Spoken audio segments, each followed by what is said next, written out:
Hey guys, welcome to my new project. This is my new, to me, 1981 Corvette.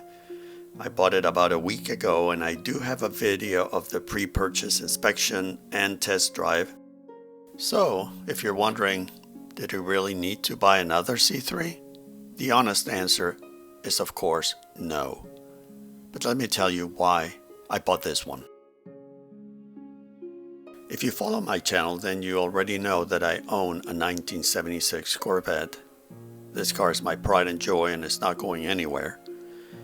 But even though they made a lot of C3s back in the day, finding good ones is getting a little harder nowadays, especially a 1981 with a 4-speed manual transmission. This car is also in very good condition.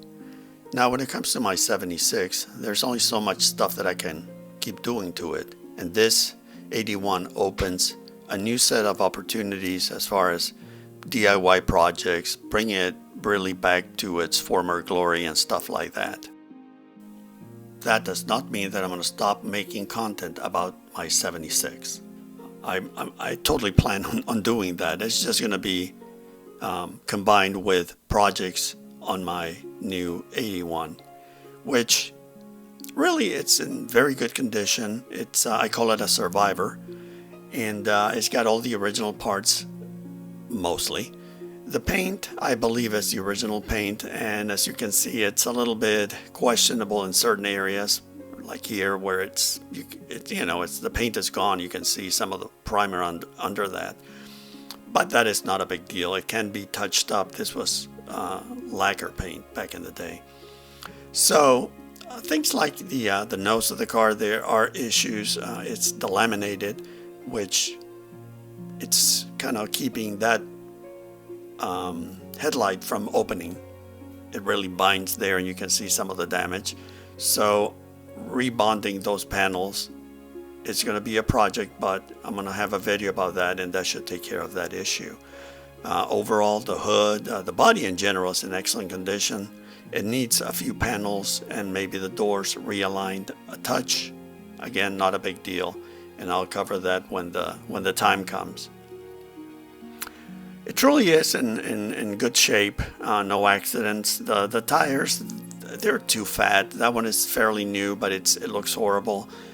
Those are old. I think the date was from the late 1990s, believe it or not. So those are totally unsafe, and I'm going to replace those. The interior is in very good condition, mostly original except for the aftermarket radio they installed. Power windows do not work, but I'm going to address that eventually. The carpet was replaced at some point, is in good shape. The storage compartment doors, as you can see, the frames are broken. But, it's nothing that I cannot really address and repair probably. So it's all there. It's in really decent shape. The seats are so comfortable. They're just dirty, but there's no rips. It's really the car has been just used as a vehicle, but not abused. And that to me was very important. And of course, it has the 4-speed transmission, which that to me was the selling point. Now, the previous owner gave me a whole bunch of old parts and stuff, which I really appreciate, but especially he saved the original ducts for the air cleaner, and I'll show you the engine in a sec. Someone at some point had kind of butchered this console. I don't know what they were trying to do. I guess it wasn't designed for power windows, and they use a kitchen knife, I guess, to cut the openings. But anyway, again, that is no big deal. They replaced the console already. So let me show you the engine. Now, 81 Corvettes had a 1-year only motor. This is the L81. Prior engines included the L48 and the L82s, among others. But for 81, it was a 1-year only thing. All Corvettes had the L81, about 190 horses. In 82, they went to the Crossfire. This one is the L81. Again, it's in good condition, mostly original. Just a few missing pieces that I just showed you. That duct can be easily replaced. That's the one that takes care of the thermostatic valve there. A few repairs, kind of questionable. There's a fuel line for a vacuum hose that can be easily changed. The biggest thing that I dislike is this aftermarket alarm. Those things are usually a pain, but other than that, it needs a good cleaning. Like I did for my 76, I'm going to address the windshield wiper bay or trough, whatever you call it, and I'm going to completely detail that. That is going to be a big project. The firewall lip there, you can see the horrible workmanship or quality control, lack thereof really, back in the 70s and 80s. Those panels need to be trimmed properly, remove all that flashing, and make it look like a decent Corvette. I hate that stuff. So that's going to be, I'm going to take care of that eventually, and I'll make a video of all of that stuff if you're interested. But other than that, it's an honest car. It's again all there, and again, some of the wiring, because of the alarm system they installed, I'm gonna have to carefully remove all of that. It's all spliced and funky connectors, as you can see. But again, my plan is to delete that and take it one step at a time. So next, I'm gonna get the car ready to give it its first wash, and we'll do that next.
Well, I'm afraid it's time to get rid of these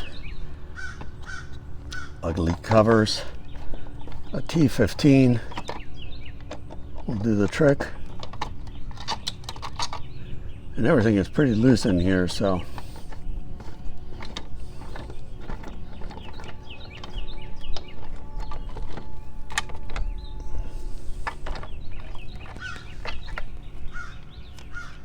much better, I think.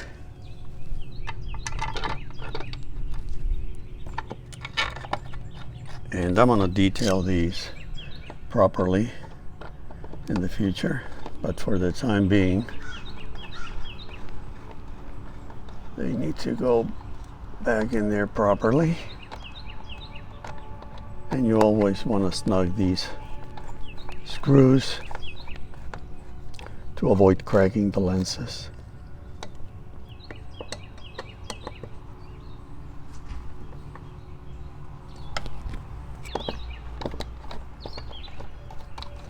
I really think this car qualifies as a survivor.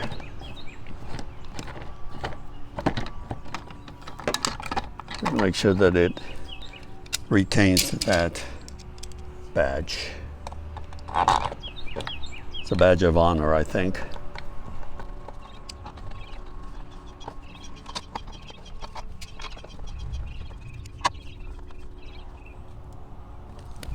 There.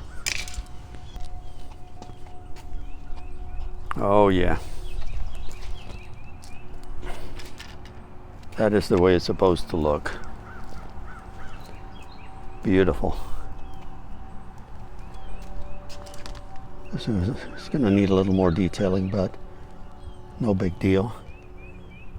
And this drain here, I have to look into that a little bit, but it is working. Cool. Looking better.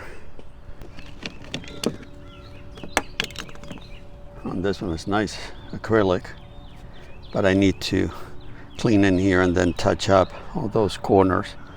This is a little bit rough there, so no big deal.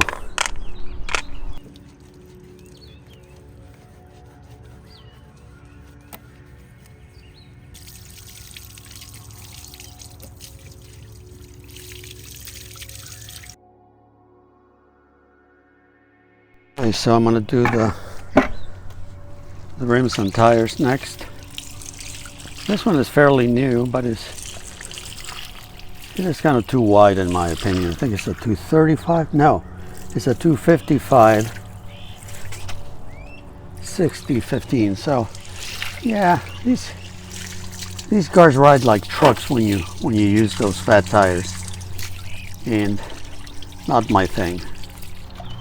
In the meantime, I'm just gonna give them a quick cleaning. And if you notice here, this blue soap protectant comes right off, mostly. It'll make a liar out of me probably, or maybe not. It looks pretty good. So I'm probably gonna either save or sell this one. I think it's dated sometime, or it was made in 2020, so it's still good. Probably worth a few bucks. Nothing major, but someone can probably use it. And this is just a very light cleaning at this point. Eventually I'm gonna remove them from the car and have them dismounted, get rid of the old tires, and like I said, save this one, and then I'm gonna go to work on cleaning the rims properly. So that's all I want to do for now. That's it. So if you watch the purchase and inspection video, this one is binding here and is of course chipping the paint. Luckily nothing has broken. So it just goes up a little bit and then it binds right there. You can see some of the scratches here. So the issue is delamination back here. So I'm going to do something to try to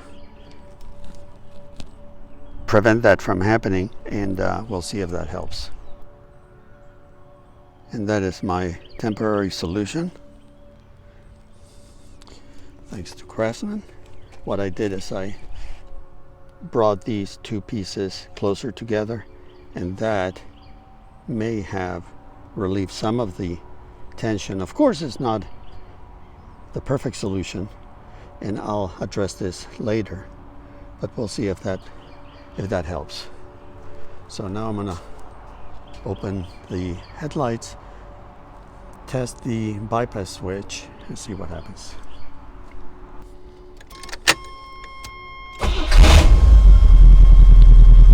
That starter needs some attention also. Alrighty, let's try the headlights, see what happens.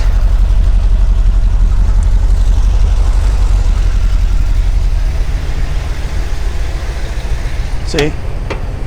Now it works. So now, bypass switch is right here. I'm going to pull it down. And now when I turn off the lights, and actually I'm going to turn off the car. Doesn't need to be idling. The headlamps remain open.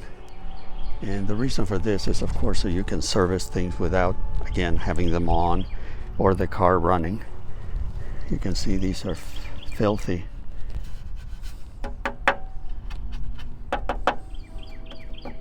Anyway, I am going to remove them and leave them off for now because I want to detail these separately. There's no way to do it properly here. So let's do that next.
I wanted to show you here, this is the nose of the car, and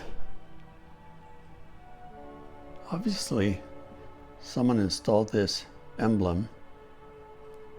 Don't ask me why, but they used some kind of almost looks like liquid nails or something like that, some adhesive. But of course they put this garbage all over the paint.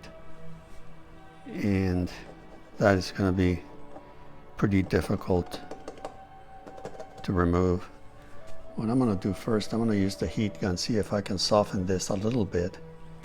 I mean, gosh, if you don't know what you're doing, stop, don't do it. This is just horrible. And these, I'm pretty sure when you buy a replacement emblem, it comes with its own 3M self-adhesive strip behind it, as far as I know. So this doesn't make any sense. But anyway, more detailing stuff to do. Great.